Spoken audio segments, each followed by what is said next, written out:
How to negotiate from a disadvantaged standpoint.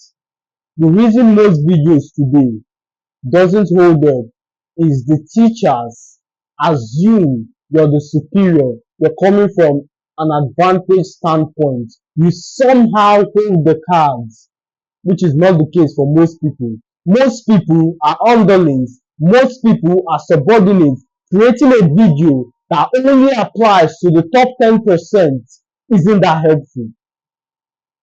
All you learn is how the elites fuck you over in a negotiation table, and the guy at the other side learns all the techniques but finds little to no room for application.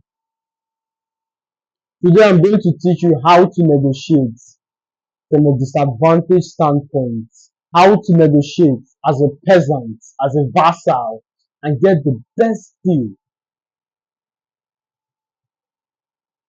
from that table. From the introduction, you should already concede as an intelligent individual. This content diverges from mainstream. I'm not going to tell you something you've already heard or give you an advice that converges with that of the internet. In fact, every single content, every single thing uploaded isn't something I read in a book, isn't something I drew inspiration from someone's content, lays it with personal anecdotes and examples, shove it to my audience. No, these are unique keys. That's why when someone else teaches the same principle as me, it's easy to identify you copied. You can copy a Mona Lisa, but you can't duplicate it. As simple as this sounds, it has a lot of weight as touching your life and destiny. Life is full of hidden contradiction. The path to heaven seems like hell, while the way to hell seems like heaven. The tiniest of details has the most of impact in your life. Learning as well as applying the knowledge that will be shared over the course of this video. Does that mean you negotiate your way into a better career or a better position at the office, which means the quality of life of individuals within your circumference improves. Your mom gets better health care. Your siblings or children can go to school without worrying you are going to be unalived in the process. Your kids can have a safe neighborhood to play in. You go to better environments, meet better people, all just from one change. So you see how one change caused a ripple effect. One change enacted a chain reaction of events in your life. Positive in this case. Listen very carefully. The first is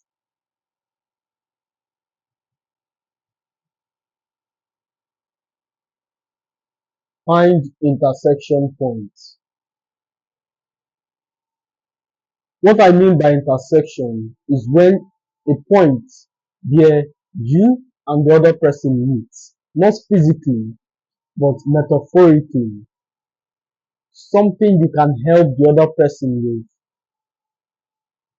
If you read Green's book, The 48 Laws of Power, Law 13 says, appeal to people's self-interest, not to their mercy or gratitude. If you see your life through this lens, it is evident you err in this principle. Here's how most people ask for a raise. Hey boss, I've been working here for 13 years. I've done every single thing you asked. I deserve this promotion. No, you do not. You feel entitled to the position. Unfortunately, my friends, time doesn't change anything. Time only reviews. If you keep taking the same action as you do today, you will inevitably reap the same rewards until you change something. Nothing changes unless nothing changes. Getting passed up for that promotion seems like the leader of the organization is biased. This guy who just came 3 months ago has all of this promotion and bonus check. Find out what he has been doing. He has pulled in 1 million customers within that time frame, as a consequence, deserving of the promotion. In fact, the resume of what he has achieved within those short 3 months far exceed every single thing you've done for 13 years. Presented with the facts, should you still get that promotion? Exactly. Unfortunately, very few people are logical enough to sit and say, I'm doing shit, I'm bringing little to no contribution to the company, therefore I deserve to be where I am. It's a very unfortunate scenario. Appeal to people's self-interest, not to your mercy or gratitude. It's often said that the chains of gratitude, or the ties of gratitude, are as thin as thread, but the bond of mutual benefits are strong as chains. Whenever there's something of benefit for the other side, that's how you should negotiate from. The moment I said how to negotiate from a disadvantaged standpoint, majority foolishly believe you're somehow going to get the better end of the deal relative to the other person. In most cases, not in most cases, in some cases, yes, in most cases, not. Unfortunately, I'm going to teach you how to maximize the best deal out of an opportunity. The next time you go ask for a raise, always identify a point of service. Do not go there with emotions or trying to guilt trip the company you've served for years. Let's face it, the companies doesn't care.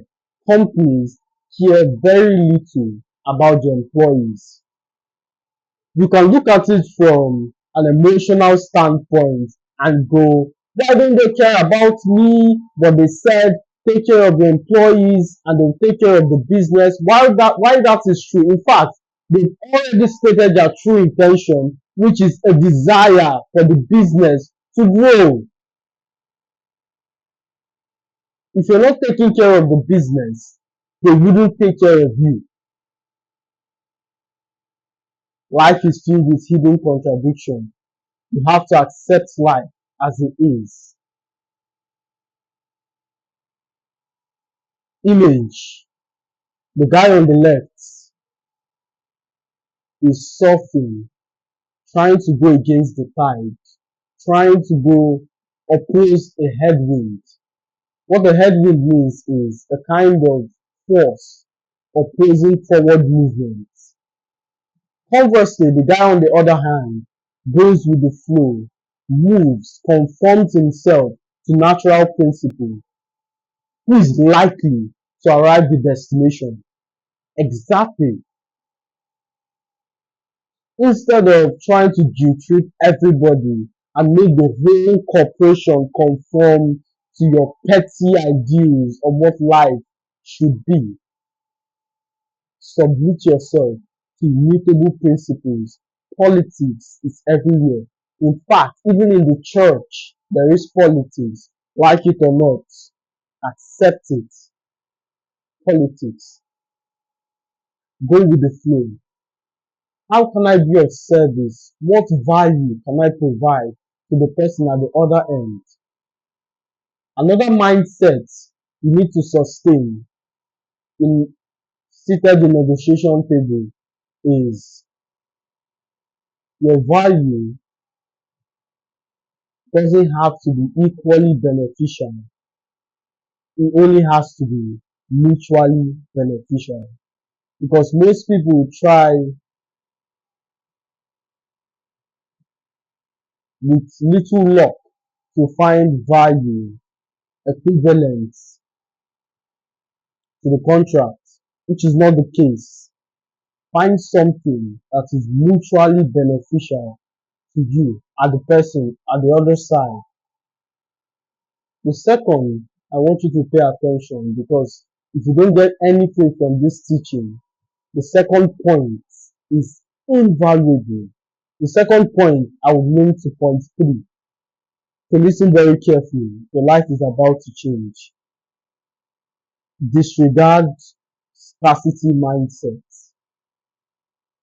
Unfortunately, the Bible says it. As a man thinketh in his heart, so he is. Your beliefs shape your reality, not necessarily because of the law of manifestation and all of those esoteric concepts, but you begin to walk in keeping with those beliefs. Your actions are in harmony with your beliefs. There is very little thing you will engage that you do not believe in. And unfortunately, we operate 80% unconsciously. What runs your unconscious mind? Beliefs. Once you sustain the belief that this is the only way I can achieve X results, it would seep into your actions unconsciously. And in a negotiating table, the other side is willing to claw as much as possible, exposing your need for that job, for that outcome, only puts you at a disadvantage. I've said it countless times. He who needs the exchange less has the upper hand. The worst thing you can do is to make that principle clear. So how do you delude yourself into discarding the scarcity mindset? The opposite of scarcity is abundance. Have options. Have options. Become valuable. Yes, the options might not necessarily solve the problem, literally, but it's what it does for your mindset. Notice, the things you seem to need less are the ones that come quicker. Again, I would not limit it to the abstract concept of manifestation and tell you to see this principle through the lens of your life, or see your life through this principle, through the lens of this principle. Although you would concur, let me give you a logical breakdown. When you need something less, you become confident. Confidence is attractive. That's why people fall in the dilemma of the person I like doesn't like me back, but the person I don't like likes me. Is because the person you don't like is seeing your truest qualities. You're displaying confidence. You act nonchalant, which is attractive to women. Conversely, the person you do like, you're purporting what you believe you want the person would like, which is nice, chivalry, being overtly agreeable, which is disgusting.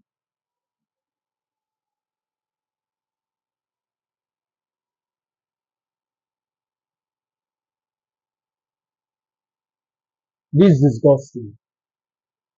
My friend, it is crystal. Your actions are in harmony with your beliefs. The beliefs form your reality. So have options before selling your company. Look for other suitors. Yes, they might not be at the same price point, but what it does for your mentality will be invaluable. Take relationships, for instance. The reason most men lose their spouse is because of the scarcity mentality. If I lose this girl whom I got with, utilizing all tools in my arsenal, consulting ChatGPT, streaming all videos on how to make a woman smile. Finally, now I've gotten the girl, I would be stupid to let her go just because she got on her knees for someone else.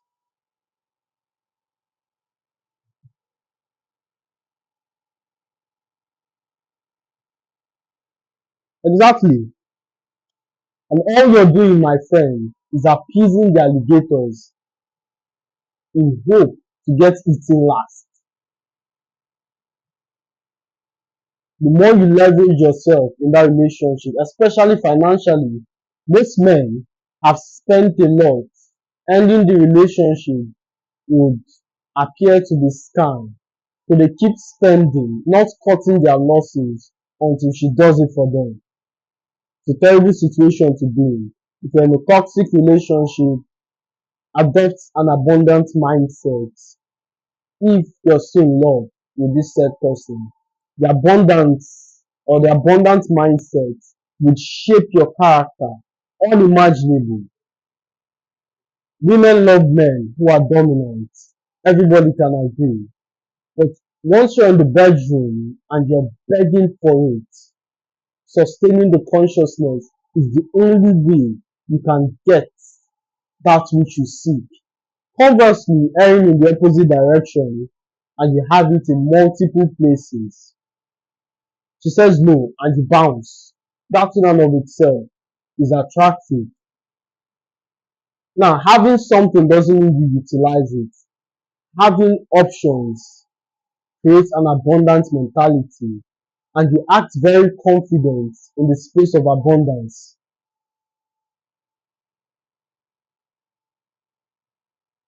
Notice how you act in the presence of your landlord when you have the rent versus when you don't. Exactly. When you don't, you're, let me not go into an experience every single person has. Every single person is bursting. But options does a lot for your mentality.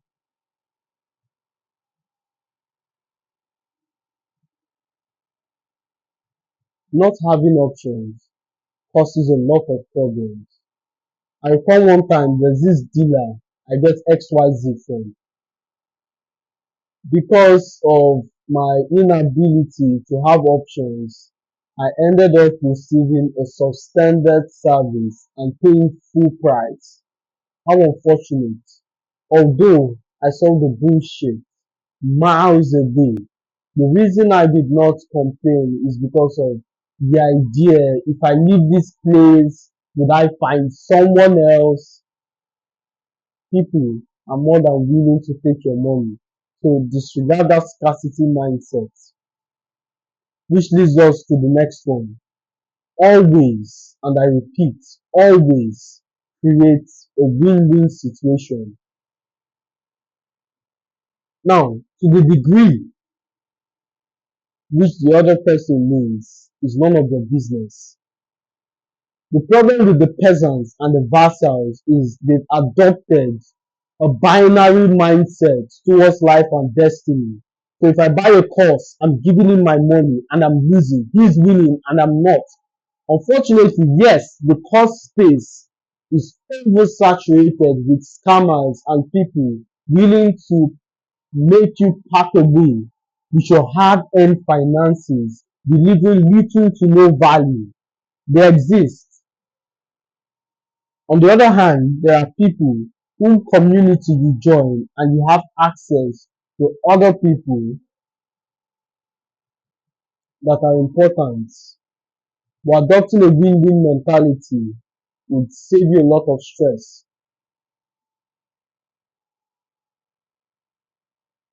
In my own life, the mistakes I made, especially in business, is to hire cheap people.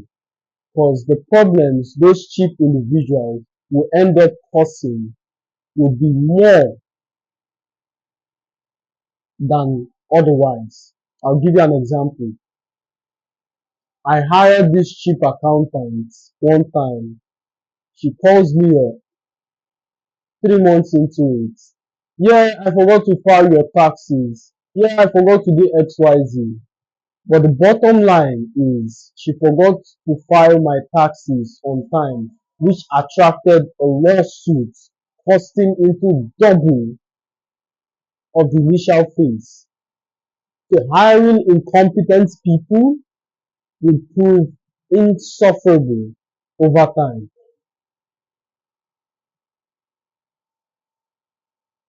In fact, in one of my software companies, I tried to hire a cheap marketer, which ended up bleeding the company. Conversely, hiring someone who is versed and very competent not only skyrocketed the company, it took it to the next level. Always pay premium, always pay full price. Hiring competent people would improve the business, which would more than compensate for what they offer. Create a win-win scenario.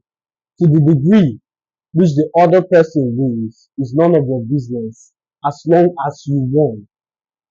That's all that matters. So for the sake of time, we'll end it here. And as always, my friends, it's a pleasure speaking to you. I'll see you in the next one.